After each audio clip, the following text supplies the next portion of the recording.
आप सबों का हमारे YouTube चैनल सिविलियंस में एक बार फिर से स्वागत है, जहां हम लोग मॉडर्न हिस्ट्री को डिस्कस कर रहे थे और इसी के साथ आज हमारा तीसरा लेक्चर होने जा रहा है। कल के क्लास में हमने देखा कि अंग्रेज किस तरीके से अवध पर, फिर हैदराबाद पर, फिर कर्नाटक पर, फिर मैसूर पर और फिर पंजाब पर अपना कब्जा करता है। और आज हम लोग देखने जा रहे हैं कि अंग्रेज़ किस तरीके से बंगाल पर अपना कब्जा करता है और किस तरीके से वह प्लासी का युद्ध, फिर बक्सर का युद्ध जीत लेता है। तो चलिए स्टार्ट करते हैं आज का टॉपिक। देखिए, बंगाल का कुछ बेसिक इंट्रोडक्शन। तो इसके जो स्थापना है वो मुर्शिद कुली खान के द्वारा किया जाता है और राजधानी जो है वो मुर्शिदाबाद को बनाता है। ये दोनों ही इम्पोर्टेंट है। फिर जो अगला शासक बनता है वह शुजाउद्दीन बनता है, फिर अलीवर्दी खान बनता है और फिर सिराजुद्दौला बनता है। ये दोनों शासक उतना इम्पोर्टेंट नहीं है, लेकिन सिराजुद्दौला ये आपका इम्पोर्टेंट है। देखिए, एक मिलता जुलता नाम है शुजाउद्दौला। ये अवध का नवाब रहते हैं। कल के क्लास में मैंने देखा था कि किस तरीके से शुजाउद्दौला अपने भाई सफदरजंग के साथ युद्ध लड़ता है उत्तराधिकार के लिए और युद्ध जीत भी लेता है और अवध का नवाब भी बन जाता है। ठीक है, तो देखते हैं यहाँ पे क्या होता है। तो सिराजुद्दौला का विवाद, देखिए यहाँ वहाँ पे शुजाउद्दौला है, यहाँ पे सिराजुद्दौला है। इन दोनों नामों में आपको कन्फ्यूज़ नहीं होना है। तो सिराजुद्दौला का विवाद उसके अपने ही परिवार घसीटी बेगम तथा पड़ोसी राजवल्लभाचार्य से था, जिसका फ़ायदा उठाकर अंग्रेज़ों ने बंगाल में फोर्ट विलियम किला बनवाना प्रारंभ किया। क्लियर है? यहाँ सिराजुद्दौला का जो विवाद था वो एक घसीटी बेगम के साथ था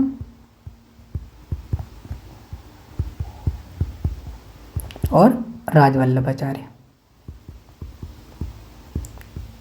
तो अंग्रेज़ों ने सोचा कि क्यों ना इसका फ़ायदा उठाया जाए। तो और इसी को फ़ायदा उठाते हुए अंग्रेज़ ने फोर्ट विलियम किला बनाना शुरू किया। फिर सिराजुद्दौला ने क्या किया कि अचानक से इस किला पर हमला कर देता है और इतना ही नहीं, वहाँ पे 146 लोगों को पकड़ करके ले जाता है कलकत्ता। कलकत्ता में एक जगह है चंदनगर। चंदनगर में एक छोटा सा काल कोठरी में सबको कैद रखा जाता है, जिसमें से 123 लोगों की मृत्यु हो जाती है। क्लियर है? और इस घटना को बोला जाता है ब्लैक होल की घटना या फिर काल कोठरी की घटना। और इसका जो जानकारी देने वाले हैं वो थे हॉर्नबिल नामक एक इतिहासकार। कहीं कहीं हॉर्नबिल भी लिखा रहता है, कहीं कहीं हॉलबिल भी लिखा रहता है, थोड़ा देख लीजिएगा। क्लियर है? और ये जो घटना होती है ये 20 जून 1756 को होती है। ये भी इम्पोर्टेंट है। तो देखिए,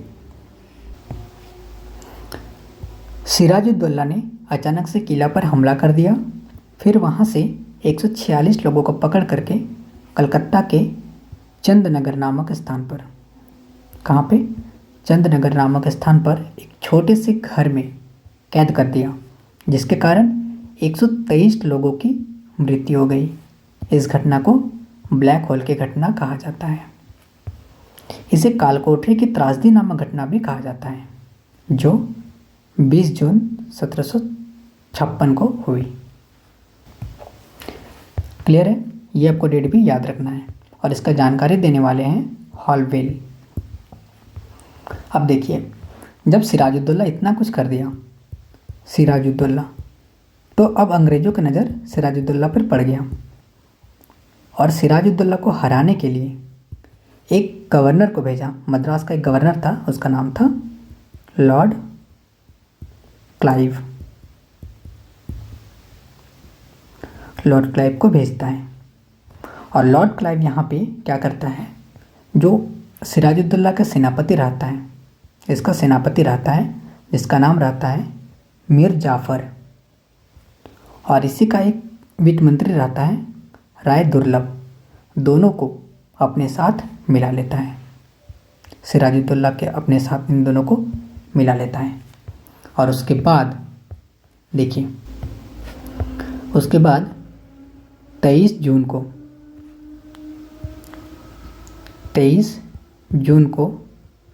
1757, ये डेट बहुत ही ज़्यादा इंपॉर्टेंट है, याद रखिएगा, जहाँ पे प्लासी का युद्ध होने जा रहा है, ठीक है ना। तो 23 जून 1757 को पश्चिम बंगाल का एक जगह है, पश्चिम बंगाल में हुगली नदी के किनारे प्लासी का युद्ध होता है। अब इस युद्ध में अंग्रेज चाल क्या चलता है देखिए, सबसे पहले तो मीर जाफ़र को मिला लेता है, लॉर्ड क्लाइव अपने साथ, और राय दुर्लभ को भी मिला लेता है। और ये बात सिराजुद्दौला को पता भी नहीं चलता है। तो देखिए यहाँ पे होता क्या है, जब सिराजुद्दौला अपने सेनापति मीर जाफ़र के साथ युद्ध के लिए आ रहा होता है, तब मीर जाफ़र सिराजुद्दौला से कहते हैं कि एक काम कीजिए, आप युद्ध से वापस लौट जाइए, ये युद्ध मैं अकेले ही जीत लूँगा। तो सिराजुद्दौला मीर जाफ़र के कहने पर वापस लौट जाता है, क्योंकि सिराजुद्दौला को पता नहीं रहता है कि मीर जाफ़र अब अंग्रेज़ों के साथ मिला हुआ है और ये अंग्रेज़ों का साथ दे रहा है। तो सिराजुद्दौला लौट जाता है। जैसे ही लौटता है ना रास्ता में, तो रास्ता में ही सिराजुद्दौला को मार दिया जाता है, सिराजुद्दौला की मृत्यु हो जाती है, रास्ता में इसको मारा जाता है। तो सिराजुद्दौला का कहानी इस तरीके से ख़त्म हो जाता है। तो वही है, 23 जून 1757 को पश्चिम बंगाल में हुगली नदी के किनारे प्लासी का युद्ध होता है। और जैसा कि मैंने आपको बताया कि किस तरीके से अंग्रेज और मीर जाफ़र ये दोनों मिल करके षड्यंत्र रचा करके सिराजुद्दौला को मार दिया जाता है। उसके बाद ये युद्ध में, मतलब इस युद्ध में अंग्रेज धोखे से जीत लेता है। जब सिराजुद्दौला ही मर जाता है तो युद्ध आसानी से अंग्रेज जीत जाता है। क्लियर है, इस युद्ध में अंग्रेज जीत जाता है। अब मीर जाफ़र को अंग्रेज बोला था पहले ही बोला था कि देखिए, सिराजुद्दौला को, अब ये जो सिराजुद्दौला है इसको हराने में आप मेरा साथ दीजिए, बदले में मैं आपको बंगाल का नवाब बना दूंगा। किसको नवाब बनाने की बात किया था? मीर जाफ़र को। तो जब मीर जाफ़र ने सेनापति अपने ही राजा को यानी सिराजुद्दौला को मराने में अंग्रेज़ों का साथ दे देता है, तो अंग्रेज बदले में मीर जाफ़र को बंगाल का नवाब बना दिया जाता है, यानी कि मीर जाफ़र को बंगाल का नवाब बनाया जाता है। और कैसा नवाब बनाया जाता है? एक कठपुतली मात्र, यानी कि नवाब तो बना ही है लेकिन उसको अंग्रेज़ों के इशारे में ही काम करना पड़ेगा, बंगाल का कठपुतली नवाब। देखिए, मीर जाफ़र को बंगाल का कठपुतली नवाब बनाया जाता है। अंग्रेज़ों ने मीर जाफ़र से धन लेना प्रारंभ किया। देखिए, अंग्रेज़ों का मेन मोटिव था कैसे भी करके पैसा, यानी कि उसको पैसा मिलना चाहिए अंग्रेज़ों को। तो इसीलिए अंग्रेज़ यहाँ पे शासन करने नहीं आया था, ठीक है, बल्कि पैसा कमाने आया था, उसको पैसा चाहिए। इसीलिए मीर जाफ़र को एक कठपुतली नवाब बनाता है, यानी कि ये अंग्रेज़ों के अधिकार में ही काम करेगा, अंग्रेज़ जैसा जैसा बोलेगा उसको इसी तरह करना पड़ेगा। तो अंग्रेज़ों ने मीर जाफ़र से धन लेना प्रारंभ किया, बोला कि जितना भी पैसा होगा तुम मुझे दे देना और बदले में तुम प्रशासन संभालो। ठीक है, अब देखते हैं आगे क्या होता है। तो अंग्रेज़ों ने मीर जाफ़र से धन लेना प्रारंभ किया, लेकिन बाद में अंग्रेज़ों ने मीर जाफ़र को हटाकर मीर कासिम को बंगाल का नवाब बनाया। अब यहाँ पे हुआ क्या? देखिए, मीर जाफ़र जो था वो पैसा लेता गया और अंग्रेज़ों को देता गया। किसको? अंग्रेजों को। तो धीरे धीरे बंगाल में पैसा का कमी होने लगा। तो जब पैसा का कमी होने लगा तो मीर जाफ़र ने अंग्रेज़ों से कहा कि देखिए थोड़ा पैसा का कमी है, जिस कारण से मैं आपको थोड़ा सा कम पैसा देने सकूँगा। तो बस इतना ही बात बोलने के साथ ही अंग्रेज़ों ने मीर जाफ़र को यहाँ का नवाब से हटा दिया। और किसको नवाब बनाया? मीर कासिम को। थोड़ा सा पैसा का कमी हुआ तो मीर जाफ़र को हटा दिया गया और फिर मीर कासिम को नवाब बना दिया गया। तो अंग्रेज़ इसी तरह होते हैं। अंग्रेज़ों को बस कैसे भी करके फ़ायदा मिलना चाहिए बस। ठीक है, अब देखते हैं आगे क्या होता है। तो अंग्रेज़ों ने मीर जाफ़र से धन लेना प्रारंभ किया, लेकिन बाद में अंग्रेज़ों ने मीर जाफ़र को हटाकर मीर कासिम को बंगाल का नवाब बनाया, क्योंकि जब धन समाप्त होने लगा तो मीर जाफ़र धन देने से कतराने लगा। अब जब मीर कासिम यहाँ का नवाब बना तो मीर कासिम को नवाब बना करके अंग्रेज़ और पछताया। क्यों? क्योंकि मीर कासिम ने सबसे पहले अपने राजधानी को दिया चेंज करके। देखिए, मीर कासिम ने अपनी राजधानी को मुर्शिदाबाद से मुंगेर स्थानांतरित कर दिया। साथ ही मुंगेर में गोला बारूद का कारखाना भी खोल दिया और अंग्रेज़ों द्वारा प्रारंभ दस्त प्रणाली को भी समाप्त कर दिया। यानी कि तीन काम करता है मीर कासिम। सबसे पहले राजधानी चेंज करता है और फिर राजधानी चेंज करके कहाँ कर देता है? तो मुंगेर, बिहार का एक जगह है मुंगेर। उसके साथ ही वहाँ पे गोला बारूद का कारखाना भी खोल देता है। और फिर अंग्रेज़ों की एक प्रणाली होती थी जिसको कहते थे दस्त प्रणाली। इसमें होता क्या था? तो इसमें ज़्यादा डीप जाने की ज़रूरत नहीं है, फिलहाल इतना समझ लीजिए कि ये एक शाही फरमान होता था और दस्त प्रणाली के थ्रू अंग्रेज़ों को कर में थोड़ा छूट दिया जाता था, यानी कि अंग्रेज़ों को थोड़ा कम टैक्स देना पड़ता था। ठीक है, तो मीर कासिम जो थे ये इन्हीं दस्त प्रणाली को भी समाप्त करवा दिया। तो इससे अंग्रेज़ों को बहुत भारी नुकसान हुआ। तब अंग्रेज़ों ने सोचा कि ये मीर कासिम को हमने नवाब बनाकर गलती कर दिया। मीर जाफ़र ही ठीक था नवाब में। वो कम से कम जैसा भी था मीर कासिम से तो अच्छा था। क्लियर है? तो अंग्रेज़ों ने क्या किया? पुनः मीर जाफ़र को ही बंगाल का नवाब बना दिया। देखिए, मीर कासिम ने अपनी राजधानी को मुर्शिदाबाद से मुंगेर स्थानांतरित किया। साथ ही मुंगेर में गोला बारूद का कारखाना खोला और अंग्रेज़ों द्वारा प्रारंभ दस्त प्रणाली को भी समाप्त करा दिया। इसी कारण अंग्रेज़ों ने मीर कासिम को हटाकर मीर जाफ़र को पुनः बंगाल का नवाब बना दिया। ये चीज़ समझ गए होंगे आप। उसके बाद है मीर कासिम। अब देखिए, जब मीर कासिम को फिर हटाया गया यहाँ से, मीर कासिम को,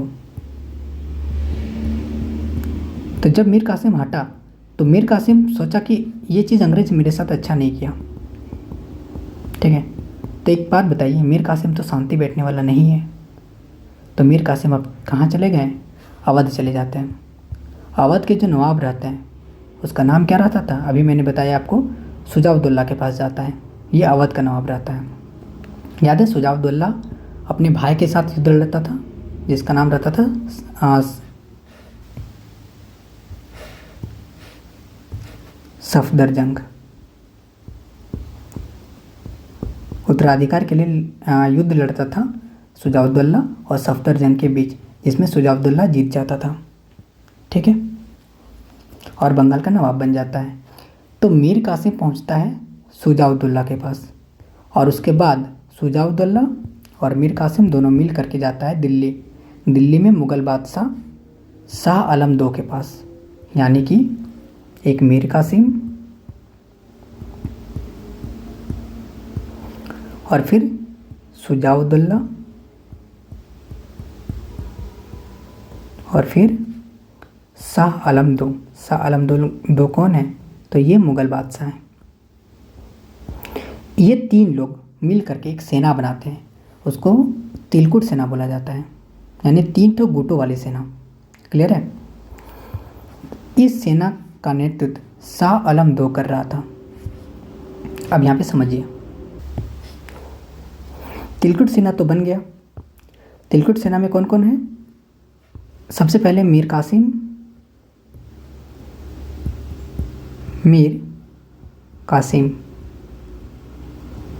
फिर सुजाउद्दौला। देखिए सिराजुद्दौला नहीं, सुजाउद्दौला। सिराजुद्दौला यहाँ के नवाब है, बंगाल के।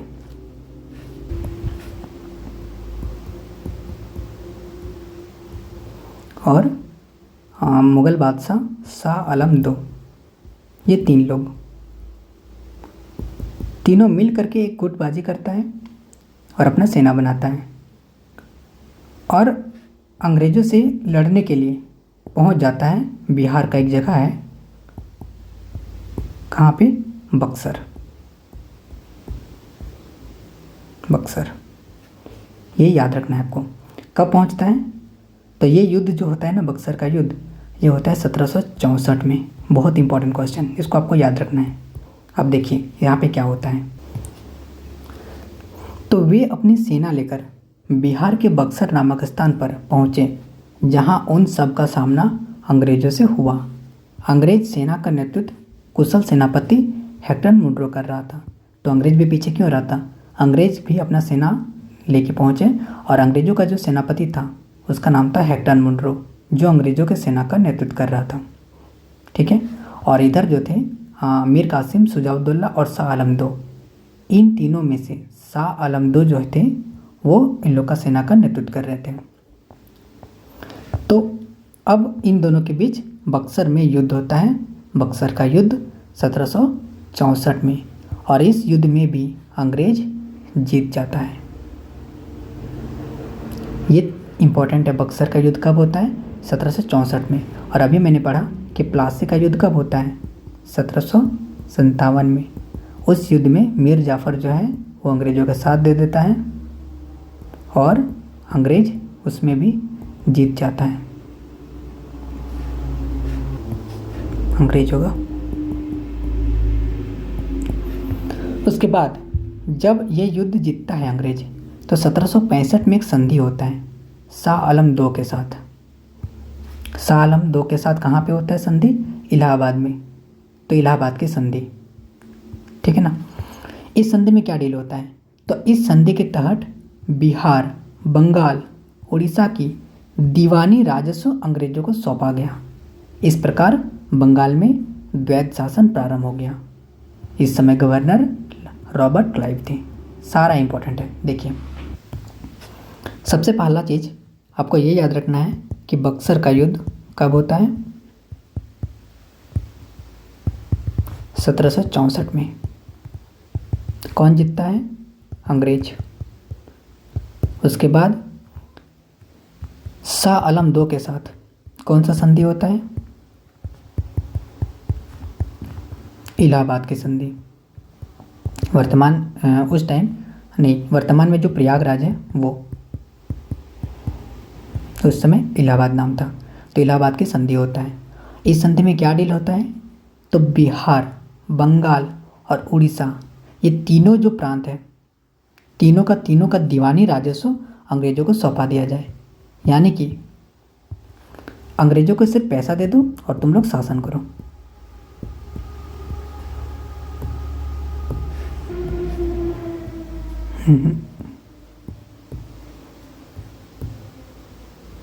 अंग्रेजों को केवल पैसा दे दो और बाकी शासन तुम लोग करो अपने से। तो इस प्रकार क्या होता है? बंगाल में द्वैध शासन लग जाता है। द्वैध शासन मतलब यानी कि राजस्व मामला कोई और देखेगा और प्रशासन कोई और देखेगा। ठीक है? तो इसी को बोला जाता है द्वैध शासन। तो इस तरीके से बंगाल में द्वैध शासन प्रारंभ हो जाता है।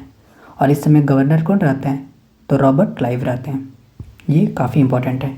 तो क्वेश्चन सीधा बनेगा कि द्वैत शासन का जनक किसे कहा जाता है, तो रॉबर्ट क्लाइव को कहा जाता है। प्लासी का युद्ध कब होता है, 1757 में। बक्सर का युद्ध कब होता है, 1764 में। इलाहाबाद की संधि कब होती है, 1765 में। इस संधि में क्या डील होता है कि बिहार, बंगाल और उड़ीसा के दीवानी राजस्व अंग्रेजों को सौंपा जाए। तो आशा करता हूँ यहाँ तक आप चीज़ें समझ गए होंगे। अब देखते हैं आगे। लॉर्ड क्लाइव को भारत में द्वैत शासन का जनक कहते हैं। अभी मैंने आपको बताया, इस प्रकार अंग्रेजों का कब्जा बंगाल पर हो गया। तो चलिए एक बार हम लोग समअप करते चीज़ों को कि क्या क्या हुआ अभी तक। सबसे पहले अंग्रेज प्लासी का युद्ध जीतता है। जब प्लासी का युद्ध जीतता है तो अंग्रेजों को बंगाल में 1757 में बंगाल में अधिकार स्थापित हो जाता है। और जब बक्सर का युद्ध जीतता है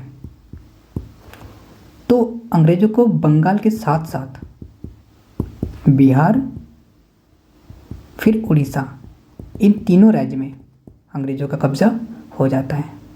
क्लियर है? तो ये था अंग्रेजों का बंगाल में कब्जा। तो आशा करता हूँ आप ये चीज़ समझ गए होंगे। अब देखिए, अभी तक क्या हुआ, जैसे बक्सर का युद्ध खत्म हुआ, अब अंग्रेजों का लगभग पूरा भारत में अंग्रेजों का कब्जा हो जाता है। क्लियर है? अब पूरा का पूरा भारत में कौन शासन करने लगा, केवल और केवल अंग्रेज। तो एक क्वेश्चन दिमाग में आ रहा होगा कि क्या भारत में केवल अंग्रेज ही आया था और कोई नहीं आया था? तो आंसर है नहीं, भारत में और भी कंपनी आया था, जिसका लिस्ट यहाँ पे दे दी है। देखिए, यूरोपीय कंपनियों का भारत में किस तरीके से आगमन होता है और किस तरीके से स्थापना होता है, वो भी थोड़ा सा यहाँ पे हम लोग देखते हैं। तो सबसे पहला है पुर्तगाल ईस्ट इंडिया कंपनी। इसका स्थापना होता है 1498 ईस्वी में, ये आपको सीधा याद रखना है। फिर ब्रिटिश ईस्ट इंडिया कंपनी, इसका जो स्थापना होता है वो 31 दिसंबर 1600। फिर डच ईस्ट इंडिया कंपनी, इसकी स्थापना 1602। फिर डेनिश ईस्ट इंडिया कंपनी, इसकी स्थापना 1616। फिर फ्रेंच ईस्ट इंडिया कंपनी, इसकी स्थापना 1664। फिर स्वीडिश ईस्ट इंडिया कंपनी, इसकी स्थापना 1731। ये स्थापना है सारा चीज़ जो आपको याद रखना है। लेकिन भारत आने का जो क्रम है इन कंपनियों का, वो किस तरीके से, वो देखिए। तो सबसे पहले आता है पुर्तगाल 1498 में, फिर डच 1605 में, फिर अंग्रेज 1608 में, फिर डेनिश 1620 में, फिर फ्रांसीसी 1668 में। तो ये भी आपको सीक्वेंस याद रखना है, क्योंकि एग्ज़ाम में कभी कभी सीक्वेंस में अरेंज करने दे देता है। ठीक है? तो इस तरीके से हम लोग आज और कल का लेक्चर में ये देखा कि अंग्रेज किस तरीके से पूरा का पूरा भारत में कब्जा कर लेता है। जब प्लासी का युद्ध होता है तो अंग्रेज केवल बंगाल में, और जब बक्सर का युद्ध होता है तो अंग्रेज किस तरीके से वो बंगाल, बिहार और उड़ीसा, इन तीनों एरिया में अंग्रेज़ों का कब्जा हो जाता है। और इसी के साथ पूरा भारत में केवल और केवल अंग्रेज शासन करने लगता है। तो आज का सेशन हम लोग यहीं तक रखते हैं। कल हम लोग देखेंगे कि अंग्रेज किस तरीके से पुर्तगालियों से, डच से, डेनिश से, फ्रांसीसी से जीत जाता है। यानी कि अभी तक तो मैंने ये देखा कि अंग्रेज का कब्जा किस तरीके से पूरा भारत में होता है, लेकिन और भी जितना भी कंपनी आया था, जैसे पुर्तगाल हो गया, डच हो गया, डेनिश हो गया, फ्रांसीसी हो गया, इन सब पर अंग्रेज किस तरीके से जीतता है। ठीक है ना? ये चीज़ हम लोग कल डिस्कस करेंगे। और कल ये देखेंगे कि केवल और केवल अंग्रेज किस तरीके से बचा, पूरा बाकी कंपनी क्यों नहीं शासन कर पाया भारत में। ठीक है? तो आज का क्लास हम लोग यहीं तक रखते हैं। मिलते हैं कल वीडियो देखने के लिए। Thank you.